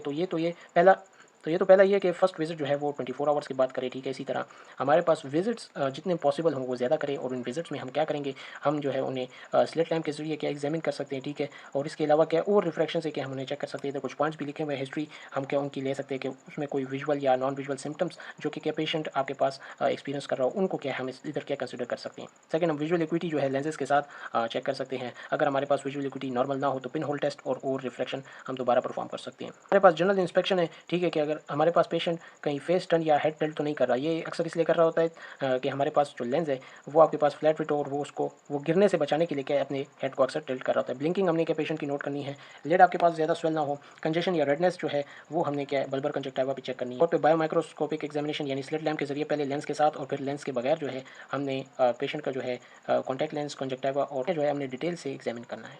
अब हमारे पास रिजिड लेंस प्रॉब्लम्स है कि हमारे पास रिजिड लेंस पहनने की वजह से कौन कौन से प्रॉब्लम्स जो है पेशेंट्स में हमें नज़र आ सकते हैं। तो सबसे पहला ब्लड विजन एट डिस्टेंस, ठीक है, ये बहुत सारी वजूहत से हो सकता है। अगर ये आपके पास बहुत ही अर्ली आपके पास होने लगे तो इसके जो पॉसिबल कॉजेज़ हैं वो आपके पास ये है कि आंखों से ज़्यादा पानी निकलना, इसके अलावा जो है लेंस पावर करेक्ट ना हो, या आपके पास एस्टिग्मेटिज्म रहता हो, या आपके पास जो है लेंस जो है स्क्रैच हुआ हो, या जो लेंस की ऑप्टिकल क्वालिटी है वो बहुत ही ख़राब हो। तो इन सारों को ठीक करने के लिए यही है कि आप जो है लेंस अगर आपके पास सही पावर का नहीं है तो आप वो करेक्ट पावर का पहन ले, ठीक है। एस्टिग्मेटिज्म जो है अगर थोड़ा बहुत रहता है तो क्या उसको टॉरक लेंसेज जो है यानी एडिशनल जो है ग्लासेस के जरिए क्या करेक्ट किया जा सकता है। सेकंड, आपके पास वार्प लेंस और कॉर्नियल एडिमा जो है वो आपके पास जब बहुत टाइम बाद आपके पास डिस्टेंस विजन में प्रॉब्लम आए, इन वजूहत से हो सकता है। वार्प लेंस को जो है रिप्लेस करने की ज़रूरत होती है। कॉर्नियल एडिमा जो है वो फिजियोलॉजिकल है और उसकी जो हमारे पास सोल्यूशन है वो यही है कि हम लेंस को थोड़ा सा फ्लैट कर दें या डायमीटर को जो है थोड़ा सा डिक्रीज़ कर दें। और ये मैकेनिकल भी हो सकता है कि जब लेंस हमारे पास बहुत ज़्यादा स्टीप हो और उनका डायमीटर जो है इंक्रीज़ हुआ हो। लास्ट वन ये एक ऑयली और म्यूकस डिपॉजिट्स जो हैं वो आपके पास अर्ली भी और लेट ब्लरिंग ऑफ विजन दोनों केसेस में ही आपके पास जो है ब्लरिंग करेंगे आपके पास, ठीक है, क्योंकि आप जिस तरह शीशा है वो अगर धुंधला हो जाए तो फिर आपको कुछ भी नज़र नहीं आने वाला, ठीक है। तो ऑयली डिपॉजिट्स वो सिक्रीशंस होती हैं जो कि आपके पास लेट्स के ग्लैंड से क्या आपके पास सिक्रीट होती हैं या आपके पास कॉस्मेटिक के यूज़ से जो है आपके पास बन रही हूँ। ऐसे पेशेंट्स को जो है कम्प्लीटली ब्लिंक करने और जो है लेंस को प्रॉपर क्लीन करने की सजेशन दी जा सकती है। सेकंड नंबर पे ये है कि ब्लड विजन फॉर नियर। अब ये जो है कॉन्टैक्ट लेंस से दो ही केस में हो सकता है, या तो आपके पास वो प्रेस बायोपिक एज से पहले यानी 40 साल से पहले जो है आपके पास उसमें नियर विजन ब्लर है तो वो आपके पास डिफेक्टिव पावर की वजह से हो सकती है, डिसेंडर्ड लेंस की वजह से हो सकती है, या डिक्रीज फ्लूइड इंटरचेंज की वजह से हो सकती है जिसकी वजह से मूवमेंट ऑफ लेंस जो है डिक्रीज होता है, और कन्वर्जेंस इनसफिशिएंसी की वजह से हो सकती है। तो ऐसे केसेस में क्या है लेंस को जो है चेंज कर देना चाहिए जो डिफेक्टिव पावर के हो या डिसेंडर्ड लेंस। और जैसे पेशेंट जिसमें फ्लूइड इंटरचेंज हमारे पास डिक्रीज हो तो उसको जो है हम फ्रीक्वेंट ब्लिंकिंग की जो है सजेशन दे सकते हैं। कन्वर्जेंस एक्सरसाइजेज जो है हम कन्वर्जेंस इनसफिशिएंसी के लिए दे सकते हैं। इसके अलावा जो मायोप हो और अर्ली प्रेस बायोप हो जाए आपके पास तो उसे ज़्यादा एकोमोडेटिव एफर्ट जो है कॉन्टैक्ट लेंस के साथ लगाना पड़ता है एज कम्पेयर टू स्पेक्टिकल्स। इसके अलावा अगर वो प्रेस बायोपिक एज में है यानी 40 ईयर्स से अगर पेशेंट की एज ज़्यादा है तो उसको फिर एडिशनल ग्लासेस जो है पहननी पड़ेंगी या उसको जो है बायफोकल कॉन्टैक्ट लेंसेज की भी फिर ज़रूरत पड़ सकती है। तो हमारे पास ये है कि हमारे पास उस केस में ब्लड विजन हो जब कॉन्टैक्ट लेंस को रिमूव कर दिया जाए और स्पेक्टिकल्स पहन लिया जाए। ये हमारे पास एक कंडीशन देगा जिसे स्पेक्टिकल ब्लर भी कहते हैं जो कि बहुत ज़्यादा कॉमन है और नॉर्मली हमारे पास 1 घंटे से ज़्यादा नहीं होनी चाहिए जब आपने 12 घंटे जो है अपने कॉन्टैक्ट लेंस पहने हो।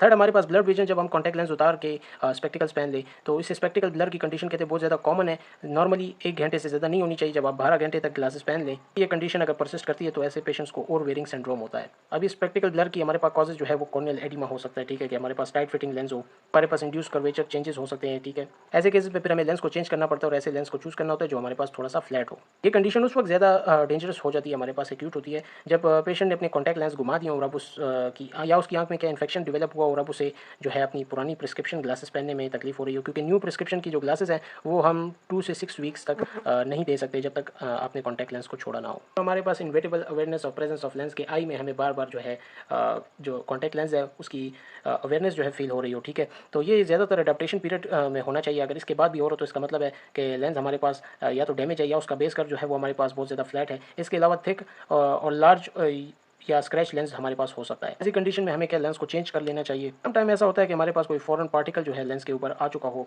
तो ऐसे कंडीशन में जो है लेंस को हमें दोबारा रीक्लीन कर देना चाहिए। फिफ्थ नंबर पे हमारे पास ये है जो प्रॉब्लम्स क्रिएट हो सकती है रिजिड कॉन्टैक्ट लेंस की वजह से, वो ये है कि बर्निंग सेंसेशन, हॉट या स्क्रैची आइज, ठीक है। तो अगर ये इमीडिएटली हो आपके पास, ठीक है, इंसर्शन के बाद, तो इसका मतलब लेंस हमारे पास क्लीन नहीं थे और उनको क्लीन करके दोबारा गैप पहना जा सकता है। अगर ये आधे घंटे बाद हो हमारे पास इंसर्शन के तो इसका मतलब हमारे पास लेंस बहुत ज़्यादा टाइट है, तो इस केस में हम फ्लैट और स्मॉलर लेंस जो है प्रोवाइड कर सकते हैं। इसके अलावा भी कुछ कॉजेज हो सकते हैं, इनसफिशिएंट टेयर्स प्रोडक्शन जो है, या ब्लिंकिंग जो है प्रॉपर ना हो, या आपके पास इन्वायरमेंट जो है वो हमारे पास डस्टी स्मोकी हो। इसके अलावा कंजक्टिवाइटिस और आई स्ट्रेन जो है पेशेंट को पहले से ही हो। 6 नंबर पे हमारे पास feeling of lenses touching eyelids, कि हमारे पास जो लेंस के जो किनारे हैं, ठीक है, पेरिफेरी है, वो आपके पास लिड्स को टच कर रही हो, ठीक है। ये तभी होता है जब आपके पास लेंस की एक्सेसिव मूवमेंट हो रही हो, या आपके पास जो है लेंस स्मॉल हो या फ्लैट हो, और खासकर जो उसका पोस्टीरियर कर्व है वो आपके पास काफ़ी ज़्यादा फ्लैट हो। तो इसको ठीक करने के लिए इसकी जो है प्रॉपर फिटिंग करनी पड़ेगी। और केसेस में ये है कि आपके पास जो लेंस का एज है वो आपके पास बहुत ज़्यादा थिक हो या शार्प हो, तो उस वजह से भी आपके पास ये तंग करेगा, ठीक है। इसलिए इसकी जो है फिर प्रॉपर पोजीशनिंग जो है हमें दोबारा से करनी पड़ेगी। 7 हमारे पास uncomfortable feeling in the morning है।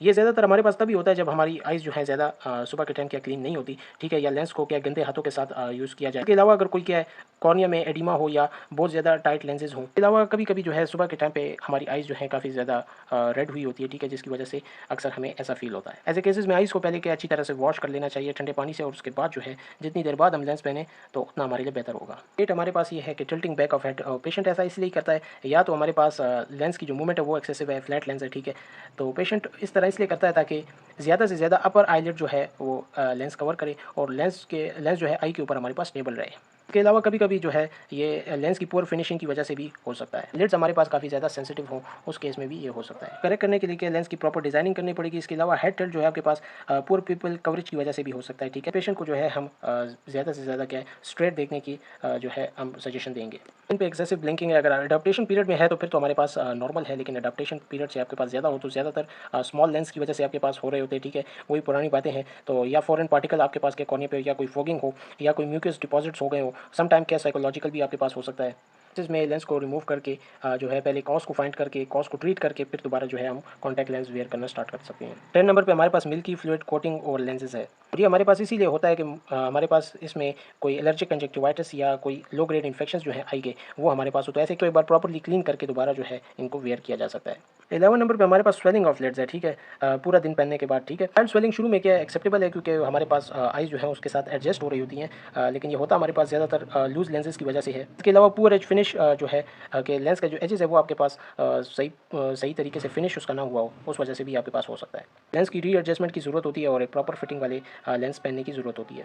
12 नंबर ये है कि हमारे पास लेंस रिमूव करने में काफ़ी ज़्यादा प्रॉब्लम आ रही हो, तो इसका पहले तो ये है कि पेशेंट को उसकी सही टेक्निक नहीं पता। दूसरा ये हो सकता है कि लिड्स हमारे पास उसमें लचक बहुत ज़्यादा हो गई है एजेड पर्सन में, जिस तरह वो नीचे की तरफ क्या झुकी हुई होती हैं, या हमारे पास आइज़ जो है काफ़ी ज़्यादा स्मॉल है, या पोस्टीरियर मार्जिन जो है लिड्स का वो हमारे पास राउंड है जैसे कि ट्रॉकोमा में होता है। इसके अलावा ये हो सकता है कि लेंस फॉल्स की तरफ से ये हो सकता है कि हमारे पास लेंस जो है काफ़ी ज़्यादा टाइट फिट हो, तो ऐसे में हम जो है पेशेंट्स को एक तो टेक्निक्स जो है प्रॉपर सिखा सकते हैं, दूसरा ये एक फ्लैट लेंस जो है पेशेंट को सजेस्ट कर सकते हैं। 13 नंबर पे इसके बिल्कुल ऑपोजिट है कि लेंसेज बहुत ज़्यादा जल्दी गिर जाते हैं, ठीक है, या बहुत ज़्यादा हमारे पास डिसलोकेट हो जाते हैं। ये पहले भी हम डिस्कस कर चुके हैं, ठीक है, कि एस्टिग्मेटिज्म की वजह से, प्रोमिनेंट आइज़ की वजह से। इसी तरह लेंस के कॉजेज़ भी हम पढ़ चुके हैं कि लेंस बहुत ज़्यादा लूज़ हो, टाइट हो, या जो है उसकी थिकनेस जो है हमारे पास ज़्यादा हो। 14 नंबर पे डिस्कम्फर्ट है, ठीक है, आई मूवमेंट्स में, तो ये भी हमारे पास एडॉप्टेशन पीरियड तक सही है। बाद में हो तो हमारे पास कह सकते हैं कि लूज़ फिटिंग लेंस है या आपके पास जो एज फिनिश है वो हमारे पास प्रॉपर नहीं है। 15 पे हमारे पास परसिस्टिंग फोटोफोबिया होता है, जो कि हमारे पास ज़्यादा टाइट या बहुत ज़्यादा लूज़ लेंस की वजह से होता है, जो कि हमारे पास सेंट्रल कॉर्नियल एडिमा क्रिएट कर रहा होता है। इस केस में हमारे पास जो है फोटोफोबिया हमें क्या देखने को मिलेगा। 16 नंबर पे हमारे पास फ्लक्चुएटिंग विजन है, कभी ठीक नज़र आता है, कभी ठीक नहीं आता। एडॉप्टेशन पीरियड तक ये हमारे पास नॉर्मल होता है, ठीक है, लेकिन बाद में हो तो या हमारे पास जो है टेयर ज़्यादा प्रोड्यूस हो रहे हैं, ठीक है, या हमारे पास लेंस बहुत ज़्यादा स्मॉल है। 17 हमारे पास better vision with change in head posture, ये यूजुअली इसीलिए होता है कि हमारे पास जो लेंस की सेंट्रेशन है वो पुअर है, उसको करेक्ट करने से ही हमारे पास ठीक हो सकता है। 18 पे हमारे पास वाटरिंग है कि पेशेंट हमारे पास ये कंप्लेन कर रहा हो कि जब भी मैं कॉन्टैक्ट लेंस पहनूँ तो बहुत ज़्यादा आई से पानी निकलता है, तो ये हमारे पास मैकेनिकल काजेज़ की वजह से हो सकता है, जैसे कि लेंस की जो एजेस हैं वो हमारे पास सही फिनिश ना हुआ हो या लेंस पे हमारे पास कोई स्क्रैच आ गया हो। इसके अलावा हमारे पास के पेशेंट की ब्लिंकिंग जो है वो हमारे पास इसमें रिस्पॉन्सिबल होती है। याद रहे कि ये कंप्लेंट्स एडॉप्टेशन पीरियड में हमारे पास नॉर्मल होती हैं, उसके बाद भी अगर हों तो हम कह सकते हैं। इसके अलावा जो है ठंड से या साइनोसाइटिस की वजह से भी आपके पास ये कंडीशंस देखी जा सकती हैं। 19 पे हमारे पास pain immediately after putting lenses बहुत सारी वजूहत की वजह से हो सकता है, या तो टेक्निक ऑफ इंसर्शन क्या गलत है, या इसके अलावा फॉरेन सब्सटेंस जो है लेंस के ऊपर पड़ा हुआ था, कि एजेस जो है वो हमारे पास प्रॉपर नहीं है, आइज जो है हमारे पास ड्राई है। 20 नंबर पे हमारे पास ऐसा पेन जो कि काफ़ी घंटों बाद जो है पहनने के हो, तो ये हमारे पास किसी कॉर्नियल एडिमा की वजह से या कॉर्नियल एब्रेशन की वजह से हो सकता है। ऐसे केसेस में फ्लोरोसेंट आई से जो है इसको पहले ऑब्जर्व और जो है डायग्नोज करना चाहिए, और जब इसको ट्रीट कर लिया जाए उसके बाद जो है हम कॉन्टैक्ट लेंस पहनना शुरू कर सकते हैं। 21 नंबर पे हमारे पास सीवियर पेन है, ठीक है, जो कि 3 से 4 घंटे बाद हो, ठीक है, लेंस उतारने के बाद। ये ज़्यादातर हमारे पास ओवरवेयर सिंड्रोम की वजह से होता है। उस वक्त तो हमारे पास कॉर्निया डल हो चुका होता है और अपनी सेंसेशंस को लूज़ कर चुका होता है, लेकिन 3-4 घंटे बाद जब कॉर्निया अपनी सेंसेशंस रिगेन करता है तो हमारे पास एक सीवियर पेन होता है। ये ज़्यादातर टाइट लेंस की वजह से होता है, जिससे पहले हमारे पास कॉर्नियल एडिमा बनता है या कॉर्नियल एब्रेशन बनता है। इसके लिए हमें एक फ्लैटर लेंस जो है पेशेंट को 2 वीक्स बाद सजेस्ट करना होता है। केसेस में हम जो है पेशेंट को एक फ्लैट लेंस सजेस्ट करेंगे। 22 नंबर पे हमारे पास पेशेंट की आई जो है काफ़ी ज़्यादा ड्राई हो, तो पहले भी अगर पेशेंट को ड्राई आई सिंड्रोम वगैरह हो या वो किसी हॉट इन्वायरमेंट में क्या रहता हो, तो ये सारी वजूहत है। इसके अलावा टाइट लेंस हो, तो इनके लिए हम जो है आर्टिफिशियल आई ड्रॉप जो है यूज़ कर सकते हैं। इसके बाद हमारे पास scleral rigid gas permeable lenses है, ठीक है। ये हमारे पास स्क्लेरा के ऊपर क्या पड़े होते हैं, ठीक है, और इसका जो टीयर फ्लूइड है वो आपके पास कॉर्निया के ऊपर होता है। हमारे पास न्यू जनरेशन के लेंसेज है जो कि हमारे पास काफ़ी ज़्यादा हाईली ऑक्सीजन परमिएबल होती हैं। इसकी कुछ टाइप्स हैं हमारे पास। तो हमारे पास पहला है कॉर्नियो स्क्लेरल लेंसेज, ये डायमीटर के हिसाब से, ठीक है, तो ये हमारे पास 12.9 से 13.5 होगा। और इसी तरह सेमी स्क्लेरल जो है आपके पास वो 13.6 से लेकर 14.9। और फिर हमारे पास मिनी स्क्लेरल लेंसेज हैं जो कि 15 से 18 मिलीमीटर के होते हैं, और जो स्क्लेरल लेंसेज हैं उनका डायमीटर 18 मिलीमीटर से हमारे पास ज़्यादा होता है। जो इंडिकेशन है हमारे पास वो ये है कि ऐसे पेशेंट जिनकी इरेगुलर या एबनॉर्मल कॉर्नियल टोपोग्राफी हो, यानी उनकी जो कॉर्निया की शेप है वो हमारे पास डिस्टर्ब हो, जैसे कि हाई एस्टिग्मेटिज्म केराटोकोनस की वजह से, या कोई और कॉर्नियल एक्टेजिया, ठीक है, कॉर्निया आपके पास बल्ज हुआ हो किसी साइड पे, आई में आपके पास कोई ट्रॉमा हुआ हो, मैकेनिकल ट्रॉमा हुआ या केमिकल या थर्मल ट्रॉमा जो है आपके पास हुआ, पोस्ट रिफ्रैक्टिव सर्जरी के बाद एक्टेजिया हुआ हो, या आपके पास इरेगुलरिटी हो कॉर्निया में आपके पास एनारेडिया और माइक्रोप्थेल्मोस, यानी आपके पास आई काफ़ी ज़्यादा स्मॉल हो, न्यूरोट्रॉपिक केराटाइटिस और पेलोसिड डीजनरेशन में, इन सारी कंडीशंस में आप जो है स्क्लेरल आरजीपी लेंसेज यूज़ कर सकते हैं। ऐसे पेशेंट जिनमें हाई रिफ्रैक्टिव एरर्स हो, ठीक है, और उनको कंसंट्रेशन डिफिकल्टी आ रही हो, जिस तरह हमने आरजीपी लेंसेज में पड़ी, आपके पास जो है कॉर्नियल आरजीपी लेंसेज या हाइड्रोजेल लेंसेज को जो है पेशेंट टॉलरेट ना कर पा रहा हो। थर्ड हमारे पास थेरेपेटिक एप्लीकेशंस हैं इसकी, ठीक है, जैसे कि सीवियर ड्राई आई कंडीशंस हो, ठीक है, या ऐसे कंडीशंस में पेशेंट रहता हो जैसे जिसमें उसकी आइज ड्राई हो जाती हो। लेग ऑप्थेल्मोस है, ठीक है, जिसमें आपके पास लिड जो है वो प्रॉपरली क्लोज नहीं होती, ठीक, या आपके पास लिड बिल्कुल क्लोज ना हो रही हो। इंटरैक्टेबल ट्रेकियासिस और लिड मार्जिन केराटिनाइजेशन में भी हम रिकमेंड कर सकते हैं। एडवांटेजेस और डिसएडवांटेजेस हैं, तो पहला तो ये है कि बेस्ट विजुअल इक्विटी आपको प्रोवाइड करेगा इरेगुलर कॉर्नियाज में। कंफर्ट इसका हमारे पास सिमिलर है या बेटर है, ठीक है, सॉफ्ट कॉन्टैक्ट लेंसेज से। वेयर ड्राई आई और कॉर्निया इशूज़ के लिए भी हमारे पास बेटर रहता है। अनलिमिटेड पैरामीटर्स है और काफ़ी ज़्यादा इसकी शेप्स अवेलेबल है। इन सारी वजूहत की वजह से इनका यूज़ हमारे पास नॉर्मल आरजीपी लेंसेज से काफ़ी ज़्यादा बढ़ चुका है। डिसएडवांटेजेस में बात करें तो कॉस्ट इसकी ज़रा ज़्यादा होती है, ठीक है, फिटिंग टाइम जो है इनका कंज्यूमिंग भी है और ज़रा कॉम्प्लिकेटेड भी है। इसके अलावा इनको निकालना और उतारना भी ज़रा सा टफ होता है, क्योंकि इनका साइज़ बड़ा होता है, तो उसके लिए आई को फुल जो है ओपन करना पड़ता है और एक फिक्स पोजीशन में रखना पड़ता है। पैरेलल आरजीपी डिज़ाइन जो है आपके पास, उसमें क्या क्या फीचर्स होंगे। एक तो ये कि उसका डायमीटर जो है 14 से 20 मिलीमीटर के बीच में होता है, बड़े होते हैं आपके पास आरजीपी लेंसेज से, और काफ़ी ज़्यादा आपके पास कॉर्निया और लिम्बल एरिया कवर करते हैं। सेंट्रल एरिया जो है इसका 200 से 300 माइक्रोमीटर का जो है वो आइडियल होता है। जो ऑप्टिक सेक्शन है वो हम सोडियम फ्लोरेसेंस से जो है एवेल्युएट कर सकते हैं। लेंसेज को प्लेस करने के बाद कम से कम जो है 30 मिनट वेट करना होता है इसके अडॉप्टेशन पीरियड के लिए। इनके आइडियल डिज़ाइन में हमारे पास एक पेरिफेरल कर्व होता है, ठीक है, जो कि पैरेलल होता है आपके पास कंजक्टिवा या स्क्लेरा के साथ। जो स्मॉल वेसल्स है वो हमारे पास उन पर ज़्यादा प्रेशर नहीं पड़ना चाहिए, इस बात का क्या हमने ख्याल करना होता है जो पेरिफेरल कर्व्स हैं उनकी वजह से। इसके अलावा इनकी अब इंसर्शन, रिमूवल और क्लीनिंग जो है वो यही है कि प्रिजर्वेटिव फ्री जो है 0.9% सोडियम क्लोराइड यूज़ की जाती है। इनके वक्त हमारा जो है फेस है वो फ्लोर के साथ पैरेलल होना चाहिए। इंसर्ट करना चाहिए विदाउट बबल्स क्रिएटिंग, ठीक है, कि उसमें बबल्स हमारे पास क्रिएट ना हो। अगर हो भी जाए तो खैर वो रिमूव हो सकते हैं। यूजुअली ये जो है प्लंगर्स के साथ क्या फिट किया जा सकता है, लेकिन अगर बंदा ट्रेन हो तो वो फिंगर्स के साथ भी इसे जो है प्लेस कर सकता है। रिमूवल भी इसका जो है हमारे पास स्मॉल प्लंगर या फिंगर लेड प्रेशर के जरिए किया जा सकता है। और क्लीनिंग और डिसइंफेक्शन के लिए हमारे पास नॉर्मल जो स्टैंडर्ड आरजीपी सॉल्यूशंस है वही हमारे पास यूज़ होते हैं। इधर मैं आपको ऐसे ही दिखा भी दूँ, ये हमारे पास प्लंगर्स होते हैं जो कि जिसके ऊपर क्या लेंस को इस तरह प्लेस करके अपना जो हेड है वो फ्लोर के साथ पैरेलल करने के बाद आई को खोलने के बाद क्या उसमें क्या यूँ से प्लेस किया जाता है। इसकी रिमूवल का भी क्या हमारे पास इसी तरह का प्रोसेस होता है। अच्छा, रिजिड कॉन्टैक्ट लेंसेज के बाद हमारे पास जो है सॉफ्ट हाइड्रोजेल कॉन्टैक्ट लेंसेज है, ठीक है। तो इसकी जो हमारे पास अब फिटिंग क्या होगी, सॉफ्ट से पता चलता है, यानी इसमें हमारे पास वाटर कंटेंट जो है ज़्यादा होता है, ठीक है, हाइड्रोजेल टाइप लेंसेज होते हैं। इनके फिटिंग स्टेप्स बिल्कुल उसी तरह है, ठीक है, लेकिन यहाँ पे ये कह रहे हैं कि हमने दोबारा इसलिए जस्ट डिस्कस किए हैं कि जो कुछ चीज़ें हैं वो थोड़ी सी डिफरेंट है, तो इसलिए स्पेशल रेफरेंस दे के क्या इनकी क्या डिस्कस की। जिस तरह इनिशियल पेशेंट वर्कअप वहाँ पे भी हिस्ट्री लेते थे, यहाँ पर भी सेम हिस्ट्री लेते हैं, ठीक है।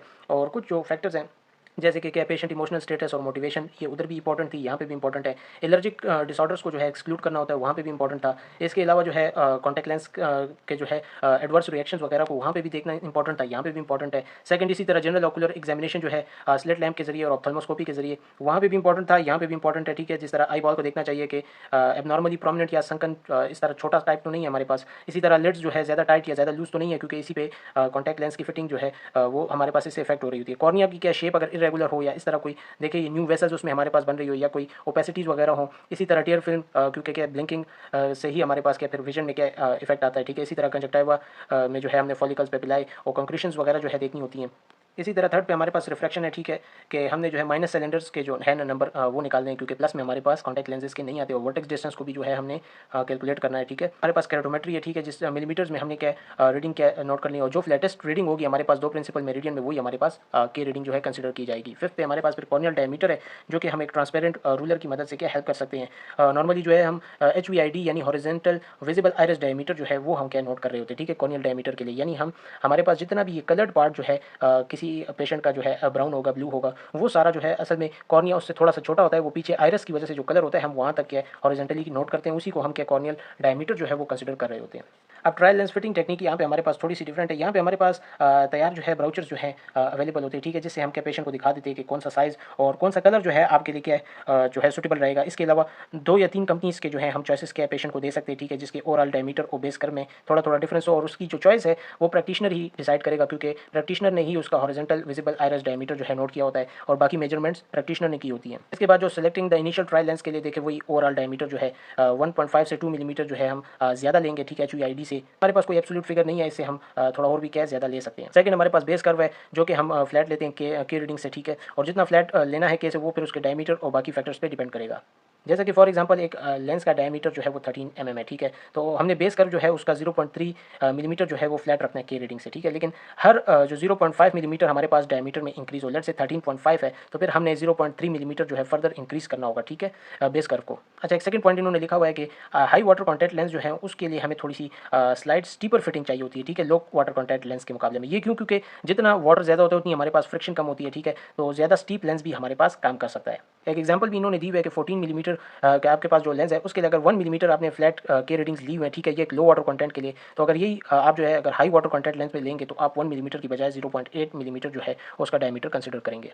थर्ड हमारे पास पावर ऑफ लेंस है, वो तो हमने सब्जेक्टिव रिफ्लेक्शन और अपने रिफ्लेक्शन के प्रोसेस से क्या फाइंड आउट कर ली। उसके बाद हमने वर्टेक्स डिस्टेंस को जो है वो माइनस करना है। वर्टेक्स डिस्टेंस का पहले भी क्या जिक्र आ चुका है कि हमारे पास 3 तक जो है इतना इफेक्ट नहीं देता, 3 तक या 4 डायोप्टर तक, ठीक है, 3 या 4 डायोप्टर से हमारे पास ज़्यादा हो तो फिर वो हमारे पास उसको हम कैलकुलेट करेंगे। और प्लस एक और एडिशनल बात कि हमारे पास जो सिलेंड्रिकल पावर है अगर वो 1.5 डायोप्टर तक, कुछ जगह पे अब 3 डायोप्टर्स तक ये लिखा हुआ है कि 3 डायोप्टर्स तक हो, तो वो हमारे पास क्या है उसको क्या खाली हम स्फेरिकल इक्विवेलेंट लेके क्या उससे काम चला लेते हैं, हमें टॉरिक लेंसेज की जरूरत नहीं पड़ती। लेकिन अगर 1.5 या 3 डायोप्टर से ज़्यादा हो तो फिर इस बुक के हिसाब से 1.5 डायोप्टर है तो मैं 1.5 डायोप्टर की बात करूँगा। 1.5 डायोप्टर से ज़्यादा तो फिर आपको सॉफ्ट जो है टॉरिक लेंसेज की जरूरत पड़ेगी। अब इसके बाद एवोल्यूशन है, ठीक है, ट्रायल लेंस फिट की, कि जो भी हमने लेंस लगाया, ठीक है, उसके लिए हमने इंसर्ट करने के बाद के 20 मिनट लो वाटर कंटेंट के लिए और 10 मिनट एक हाई वाटर कंटेंट लेंस के लिए वेट करना है, ताकि वो आई में हमारे पास सेटल हो जाए। कॉन्टैक्ट लेंस जो सॉफ्ट रहते हैं वो हमारे पास पहले इनिशियली से ही जो है आपके पास आई के ऊपर कंफर्टेबल रहते हैं, ठीक है, उसकी एडजस्टमेंट में और उसकी विजन में इतना ज़्यादा आपको फ़र्क देखने को नहीं मिलेगा जिस तरह के रिजिड कॉन्टैक्ट लेंस में था। इसीलिए इसमें एक इफेक्ट भी यूज़ होता है जो यहाँ पे नहीं है, वाव इफेक्ट उसे कहते हैं, कि पेशेंट कॉन्टैक्ट लेंस लगाते ही उसे जो है पहली जो है मूवमेंट से क्या उसे सब कुछ क्लियर नजर आना शुरू हो जाता है यूजुअली। अब evolution of the base curve में देखें, जिस तरह मैंने पहले भी आपको बताया हुआ है कि फ्लोरेसेंस यहाँ पे हमारे पास सॉफ्ट कॉन्टैक्ट लेंस में नहीं यूज़ होता। अब हम जिन चीज़ों को क्या नोट करेंगे वो देखें, आइडियल बेस कर्व के लिए हमारे पास 0.5 से 1 मिलीमीटर से ज़्यादा आपके पास अपवर्ड और डाउनवर्ड मूवमेंट उसकी नहीं होनी चाहिए। फ्लैट लेंस जो होगा वो आपके पास बहुत ज़्यादा मूव करेगा और स्टीप जो है बिल्कुल कम मूव करेगा, ठीक है, जब भी आपके पास आई की ब्लिंकिंग होगी। अगर हमारे पास एयर बबल्स के नजर आ रहे हैं, ठीक है, कॉन्टैक्ट लेंस के नीचे, तो वो हमारे पास एक स्टीप फिट का डायग्नोज आ जाता है। सेंटरिंग कैसे करनी है लेंस की? अगर हमारे पास लेंस ज़रा सा डिसेंटर्ड हो तो जो सेंटर्ड हुआ होता है वो आपके पास बिल्कुल क्या लिम्बस के ऊपर फिट हमें नजर आता है, ठीक है, बिल्कुल कॉर्निया के ऊपर होगा। खासकर कलर्ड लेंस है हमारे पास तो वो हमें क्या बिल्कुल क्लियर जो है जो आई का ओरिजिनल कलर है वो हमें नजर नहीं आएगा, बल्कि कॉन्टैक्ट लेंस का कलर नजर आएगा। जो सही सेंटर नहीं हुआ तो उसकी इम्प्रॉपर बेस कर्व आपको नजर आएगी। ब्लिंकिंग का क्या इफेक्ट है याद रखें, ब्लिंकिंग में जो है आइडियल फिट में आपके पास ब्लिंकिंग से पहले और ब्लिंकिंग के बाद आपके पास विजन में कोई फर्क नहीं आएगा। स्टीप फिट लेंस में ब्लिंकिंग के बाद आपको क्या क्लियर होगा और फ्लैट फिट लेंस में उल्टा जो है आपके पास ब्लर हो जाएगा। प्रेशर ऑफ ब्लड वेसल्स के हमारे पास ब्लड वेसल्स जो है वो प्रेशर की वजह से क्या थोड़ी सी कंप्रेस हो जाती है, जो कि हम स्लिट लैम्प से एग्जामिन कर सकते हैं। ये कंप्रेशन ऑफ ब्लड वेसल्स अगर आपको क्या लेंस एज के करीब नजर आ रही है, ये आपको स्टीप फिट की वजह से या किसी थिक लेंस की एजेस की वजह से जो है आपके पास होगी। और ये जो स्क्लेरा के ऊपर एक इंडेंटेशन हुई होगी, एक प्रेशर जो है पड़ा होता है, ठीक है, ये ज़्यादातर स्टीप लेंस जो है बहुत ज़्यादा देर तक पहनने की वजह से होता है। अब इफेक्ट ऑफ ब्लिंकिंग और रेटिनोस्कोपिक रिफ्लेक्स भी हमारे पास उसी तरह है कि आइडियल फिट में हमारे पास कोई इफेक्ट नहीं होगा। स्टीप फिट में आपके पास विजन क्लियर हो जाएगी ब्लिंक के बाद, और फ्लैट फिट में जो है आपके पास ब्लर हो जाएगी ब्लिंकिंग के बाद। अब effect of blinking on keratometer mires, तो इसमें भी हमारे पास वही है कि हमारे पास जो है वो शार्प एंड क्रिस्प रहेगा, ठीक है, आइडियल फिट में बिफोर एंड आफ्टर, और इसी तरह के स्टीप फिट में आपके पास ब्लिंक के बाद क्लियर हो जाएगा और आपके पास फ्लैट फिट में जो है उसके बाद ब्लर हो जाएगा। यहाँ पे आइडियल बेस कर्व के लिए जो है कुछ फीचर्स लिखे हुए हैं कि 0.5 से 1 मिलीमीटर मूवमेंट होनी चाहिए, समराइज किया हुआ है। गुड सेंट्रेशन होगी, ठीक है, कंप्रेशन नहीं होगी उसमें कंजक्टाइवल वेसल्स की। विजुअल इक्विटी जो है विद और विदाउट ब्लिंकिंग आपके पास स्टेबल रहेगी। इसी तरह रेटिनोस्कोपिक रिफ्लेक्स भी आपके पास स्टेबल रहेगा और केरेटोमेट्रिक मायर्स भी आपके पास स्टेबल रहेगी before and after blinking. Second पे आपके पास है डायमीटर ऑफ द लेंस, ठीक है। तो आइडियल डायमीटर जो है आपके पास 1 से 1.5 मिलीमीटर जो है कॉर्निया के ऊपर एक्सटेंड हुआ होता है, ठीक है। और ये आपको जो है अपनी आंख से भी आप इसको देख सकते हो, स्लिट लैम्प से आपके पास बेहतरीन ऑब्जर्व हो जाता है। थर्ड, आपके पास लेंस की जो पावर है उसको एवेलुएट करना होता है। कॉन्टैक्ट लेंस पहनने के बाद अगर पेशेंट को सब कुछ क्लियर नज़र आ रहा है, इसका मतलब है पावर करेक्ट है। अगर नहीं आ रहा तो हमारे पास अंडर करेक्ट, ओवर करेक्ट या डिस्टॉर्टेड हो सकती है। हमारे पास जो गाइडलाइंस है, ठीक है, कि हमने ट्रायल लेंस को चेंज करना है या नहीं, तो उसके लिए क्या कोई खास हार्ड एंड फास्ट रूल नहीं है, ठीक है। ऊपर के अगर अभी जो फैक्टर्स डिस्कस किए हैं अगर ये हमारे पास क्लियर हो तो फिर हमारे पास चेंज करने की ज़रूरत नहीं है। जैसे जिसमें क्या हमें चेंज करने की ज़रूरत पड़ सकती है, जैसे कि सेंट्रेशन अगर इंप्रूव करनी हो, या एज कंप्रेशन को अगर हमने क्या कम करना हो, स्टीप फिटिंग को क्या हमने कम करना हो, या फ्लैट फिटिंग को हमने क्या करेक्ट करना हो। जस्ट एक जनरल गाइडलाइंस है, ठीक है, इनको एब्सोल्यूट नहीं लिया जा सकता। पेशेंट टू पेशेंट जो है वेरी करता है, हर पेशेंट को जो है सेपरेटली इसमें चेक करना चाहिए। एक और बात लिखी हुई है यहाँ पे कि यूजुअली जो है बेस कर्व जो है एक सॉफ्ट लेंस का चेंज करना ज़रूरी नहीं है कि क्या उसके साथ हम क्या पावर को भी लाजमी चेंज करेंगे। बाज़ औक़ात जस्ट बेस कर्व को क्या चेंज करने की ज़रूरत होती है। अब पोस्ट फिटिंग जो है, पेशेंट मैनेजमेंट जो है वो ऑलमोस्ट जो है उसी की तरह के हमारे पास सेम है, लेकिन इसमें फिर वही क्या कुछ बातें जो हैं उनको दोबारा डिस्कस किया हुआ है, ठीक है, कि ऑर्डरिंग सॉफ्ट लेंसेज के सारे पैरामीटर्स के बाद जो है हमने सॉफ्ट लेंसेज को एक खास कंपनी, 2-3 कंपनीज हो उनमें से कोई एक जो है हमने ऑर्डर कर लेनी है। अब उन लेंसेज़ को क्या है हमने एग्जामिन कैसे करना है, ठीक है, उनको एवेलुएट कैसे करना है, तो उसका डायमीटर, पावर, थिकनेस और बेस कर्व हमने चेक करनी है, ठीक है। उसके एजेस वगैरह को हमने क्या अच्छी तरीके से चेक कर लेना है, और उसकी ऑप्टिकल क्वालिटी को हमने क्या चेक कर लेना है। उसके बाद इसकी हैंडलिंग और केयर आ जाती है, ठीक है। इसमें हैंडलिंग और केयर में याद रखें टेक्निक ऑफ इंसर्शन और रिमूवल होता है, और रिसेंट्रेशन ऑफ लेंसेज होता है। इसके अलावा सबसे जो ज़रूरी चीज़ है वो इसकी हाइजीन होती है, ठीक है। सफाई का क्या है, कॉन्टैक्ट लेंसेज में ज़्यादा ख्याल रखना होता है, और इसके अलावा कॉन्टैक्ट लेंस आपसे घुमे नहीं, आपसे टूटे नहीं, इसी का क्या खाली आपने क्या ख्याल करना होता है। देखिए, हैंड मस्ट बी वॉश, वही बात है। कॉस्मेटिक लोशन, सोप्स वगैरह इन चीज़ों का जो है कॉन्टैक्ट आपके पास कॉन्टैक्ट लेंसेज के साथ नहीं आना चाहिए। अगर हेयर स्प्रे यूज़ करना है तो आइज़ को अपनी क्लोज करना है तब तक जब तक कि वो सेटल ना हो जाए। सॉफ्ट कॉन्टैक्ट लेंसेज को जो है नॉर्मल सलाइन सॉल्यूशन में रखा जाता है। अगर इसमें ना रखा जाए तो ये क्या डिहाइड्रेट हो जाएंगे। अगर ऐसा हो जाता है तो पहले उसको दोबारा क्या उसकी नॉर्मल क्या टर्जिट स्टेट में क्या लाना होता है, उसके बाद उसे यूज़ करना होता है। सॉफ्ट कॉन्टैक्ट लेंसेज को जो है डेली क्या क्लीन करना चाहिए, ठीक है। ये जो है ज़्यादा बेटर रहता है हमारे पास। लेंस का जो केस है उसको क्या है वाटर में क्या बॉयल करना चाहिए, ठीक है, और सोप के साथ कभी भी वॉश नहीं करना चाहिए। लेंस के साथ कभी भी हमें सोना नहीं चाहिए, सिवाय सिर्फ एक्सटेंडेड वेयर लेंसेज के। इंसर्शन और रिमूवल इसकी जो है तकरीबन उसी तरह की है, ठीक है। अगर हमारे पास एक बबल टाइप जो है नज़र आ जाए, ठीक है, कॉन्टैक्ट लेंस पहनने के बाद, तो अपर लिड को जो है हम क्लोज करके उसके ऊपर थोड़ा सा रब करेंगे तो बबल भी हमारे पास खत्म हो जाता है। इंसर्शन से पहले बस एक चीज़ का क्या ख्याल रखना है कि हमारे पास लेंस की जो साइड है वो इनसाइड आउट ना हुआ, उसके लिए एक टैको टेस्ट है। टैको टेस्ट ये है कि ये मेरी 2 फिंगर्स हैं, इससे क्या हमने लेंस को प्रेस करके देखना है, ठीक है। उससे पता चल जाता है कि हमारे पास ये जो लेंस है ये उल्टी साइड पे तो हमारे पास कहीं गलती से फोल्ड तो नहीं हो गया, क्योंकि ये काफ़ी ज़्यादा फ्लेक्सिबल लेंसेज होते हैं। रिमूवल की टेक्निक इसकी थोड़ी सी डिफरेंट है, डिफरेंट नहीं है वैसे तो, ठीक है, लेकिन इन्होंने क्या लिखा हुआ है कि क्या इसमें अपना जो सर है वो पेशेंट जो है ज़रा ऊपर की तरफ रखे, ठीक है, और बस जो है बाकी के लेंसेज को उतारने का वही तरीका है, ठीक है, कि थोड़ा सा आप जो है कॉर्निया से उसे स्क्लेरा की तरफ लाएं। उसके बाद क्या है बेहतर यही है, इन्हीं 2 उंगलियों से उसको उठा लिया जाता है। उसके बाद जो है उसे नॉर्मल सलाइन में वापस स्टोर कर लिया जाता है। नॉर्मल फिर इसके वेयरिंग शेड्यूल्स हैं, ठीक है। तो ये बिगिनिंग से ही हमारे पास के आई पे सॉफ्ट रहते हैं, ठीक है, इसीलिए इसे सॉफ्ट लेंसेज भी कहते हैं। इनकी जो है हमारे पास रिजिड कॉन्टैक्ट लेंसेज की तरह 2 या 3 वीक्स नहीं लगते इसकी एडजस्टमेंट में, ठीक है। और बाकी पोस्ट फिट फॉलो अप और प्रॉब्लम्स के लिए वही आपके पास रिकमेंडेशन है कि कब आपको क्या विजिट्स करने चाहिए, ठीक है, डॉक्टर की तरफ, और कितना आपको क्या इसमें रेस्ट पीरियड देना चाहिए। वो फिर क्या कॉन्टैक्ट लेंस की स्पेसिफिकेशंस पे डिपेंड करेगा कि हमारे पास उसमें कितना वाटर कंटेंट है और बाकी चीज़ों पे। तो गाइज़, उम्मीद है आप लोगों को क्या रिजिड कॉन्टैक्ट लेंस और सॉफ्ट कॉन्टैक्ट लेंस जो है वो समझ आ गए होंगे। इसमें आपको अगर कोई पॉइंट समझ नहीं आया तो आप मुझसे कमेंट्स करके पूछ लें, इंशाल्लाह मैं आपको दोबारा भी समझा दूंगा। नेक्स्ट में इंशाल्लाह जो है हम हाइब्रिड लेंसेज और बाकी लेंसेज को देखेंगे। तब तक के लिए मुझे दीजिए इजाज़त और अपनी दुआओं में याद रखें।